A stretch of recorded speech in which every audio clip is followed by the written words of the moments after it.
क्या आपने कभी सोचा है कि हाइड्रेशन का असली विज्ञान क्या है? आज के इस एक्सप्लेनर में हम पानी और हमारे शरीर के इस ज़रूरी कनेक्शन के बारे में बात करेंगे।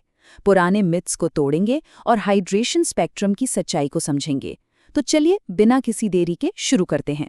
ओके, सबसे पहले उस एक रूल की बात करते हैं जो हम सबने बचपन से सुना है। दिन में 8 ग्लास पानी पीना चाहिए। लेकिन क्या सच में इसका कोई सॉलिड मेडिकल आधार है, या फिर ये सिर्फ एक सुनी सुनाई बात है जो हेल्थ मैगजीन्स और आर्टिकल्स से हम तक पहुंच गई? सच्चाई काफी चौंकाने वाली है। ये 8 ग्लास वाला नियम लगभग पूरी तरह से एक फिक्शन है। हाँ, बिल्कुल। दरअसल इसकी शुरुआत शायद एक बहुत ही पुरानी और आउटडेटेड थ्योरी से हुई थी। उस थ्योरी के हिसाब से आप जितनी कैलोरीज खाते हैं, हर एक कैलोरी के बदले 1 मिलीलीटर फ्लूइड लेना चाहिए। तो अगर कोई 2000 कैलोरीज ले रहा है तो 2000 मिलीलीटर यानी करीब 8 ग्लास पानी बैठता है। साउंड सिंपल राइट, लेकिन इस पूरे कैलकुलेशन में एक बहुत बड़ी चीज मिस कर दी गई। और वो मिसिंग चीज है हमारा खाना। जी हाँ, हमारे दिन भर का एक बहुत बड़ा फ्लूइड इनटेक एक्चुअली हमारे खाए जाने वाले भोजन से आता है। एग्जाम्पल के लिए तरबूज को ही ले लीजिए। इसमें 91% यानी 91% पानी होता है। और सबसे हैरान करने वाली बात बताऊं, अंडे, जिन्हें हम ठोस या सॉलिड आहार मानते हैं, उनमें भी 76% पानी मौजूद होता है। इसका मतलब है कि सिर्फ अपने ग्लास में भरे सादे पानी को गिनना एक्चुअली पूरी तस्वीर नहीं दिखाता। Section 1, the 8 glass myth. चलिए इस यूनिवर्सल रूल को पूरी तरह से डीबंक करते हैं। एक्सपर्ट्स का मानना है कि एक आम स्वस्थ व्यक्ति के लिए सादे पानी यानी प्लेन वाटर की दैनिक जरूरत सिर्फ 4 से 6 कप तक ही होती है। बाकी का फ्लूइड आपको अपने आहार, चाय, कॉफी और फ्रूट्स वगैरह से नेचुरली मिल जाता है। आई नो, ये सुनकर उन लोगों को जरूर राहत मिली होगी जो दिन भर पानी की बोतल गिन गिन कर परेशान रहते हैं। Section 2, the dangers of dehydration. अब देखते हैं कि जब शरीर में फ्लूइड बहुत कम हो जाता है तो क्या फिजियोलॉजिकल नुकसान होते हैं। यहाँ एक बहुत ही क्रूशियल पॉइंट है। सीवियर डिहाइड्रेशन के लक्षण उम्र के हिसाब से बिल्कुल अलग अलग होते हैं। छोटे बच्चों में इसके साइंस काफी अलग होते हैं, जैसे रोते वक्त आंसू न आना या आंखें अंदर की तरफ धंस जाना। वहीं अगर अडल्ट्स की बात करें तो उनमें डार्क कलर का यूरिन आना, चक्कर आना और दिमागी उलझन या कंफ्यूजन होना इसके मेन साइंस हैं। और एक बात, उम्र बढ़ने के साथ हमारी प्यास महसूस करने की क्षमता भी कमजोर पड़ने लगती है, इसलिए बढ़ती उम्र में इसका खतरा और भी ज्यादा बढ़ जाता है। Section 3, when hydration becomes toxic. अब स्पेक्ट्रम के बिल्कुल दूसरे छोर पर चलते हैं और ओवर हाइड्रेशन के खतरनाक एज को समझते हैं। ये डिहाइड्रेशन और वाटर टॉक्सिसिटी के बीच का बिल्कुल साफ अंतर दिखाता है। होता क्या है कि जब कोई ज़रूरत से ज़्यादा पानी पी लेता है तो शरीर में सोडियम का लेवल अचानक से गिर जाता है, जिसे मेडिकल भाषा में हाइपोनेट्रीमिया कहते हैं।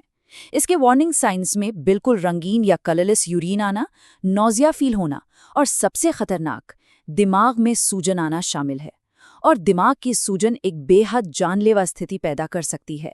एक और बहुत ही इम्पॉर्टेंट फैक्ट जिसे ध्यान में रखना चाहिए, एक हेल्दी अडल्ट की किडनी 1 घंटे में लगभग सिर्फ 1 लीटर पानी ही प्रोसेस करके निकाल सकती है।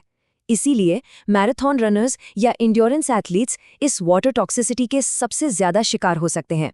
अगर लगातार और बहुत तेजी से पानी पिया जाए तो किडनी उसे उतनी तेजी से फ्लश आउट नहीं कर पाती और ये एक सीरियस प्रॉब्लम बन सकती है। Section 4, the brain and body boost. Extreme से बाहर निकलते हैं और देखते हैं कि ऑप्टिमल हाइड्रेशन के एक्चुअल कॉग्निटिव और मेटाबॉलिक फायदे क्या हैं। Journal of academic medicine and pharmacy की एक रीसेंट स्टडी ने कुछ बहुत ही इंटरेस्टिंग फैक्ट सामने रखे हैं। ये बताती है कि यंग अडल्ट्स में दिमागी परफॉर्मेंस और रिएक्शन टाइम के लिए फ्लूइड बैलेंस कितना ज्यादा मैटर करता है।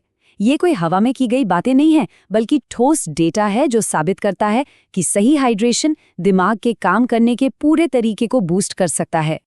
डेटा बहुत क्लियरली ये दर्शाता है कि जिन लोगों का शरीर डिहाइड्रेटेड था, उनका ऐसी कॉग्निटिव परीक्षणों में स्कोर काफी कम आया जहां लगातार फोकस, एग्जीक्यूटिव फंक्शन और वर्किंग मेमोरी की जरूरत थी।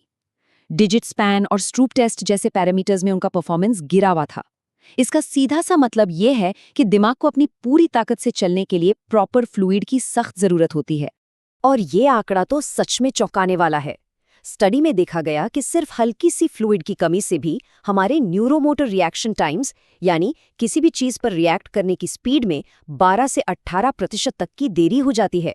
अब जरा सोचिए किसी ऐसी सिचुएशन के बारे में जहां एक फ्रैक्शन ऑफ अ सेकेंड भी महत्वपूर्ण हो, जैसे हाईवे पर फास्ट ड्राइविंग करना। वहां रिएक्शन टाइम में आई ये स्लाइट कमी भी एक बहुत बड़ा इम्पैक्ट डाल सकती है। अब अगर मेटाबॉलिक फायदों की बात करें तो एक और जबरदस्त फैक्ट सुनिए। सिर्फ 500 मिलीलीटर पानी पीने से ही हमारे शरीर में वाटर इंड्यूस्ड थर्मोजेनेसिस ट्रिगर हो जाता है। इससे एक स्वस्थ व्यक्ति का मेटाबॉलिक रेट टेम्पररी तौर पर 30% तक बढ़ जाता है। बेसिकली शरीर अंदर गए पानी को बॉडी टेम्परेचर तक गर्म करने में एनर्जी लगाता है, जिससे मेटाबॉलिज्म को एक इंस्टेंट बूस्ट मिलता है। Crazy right?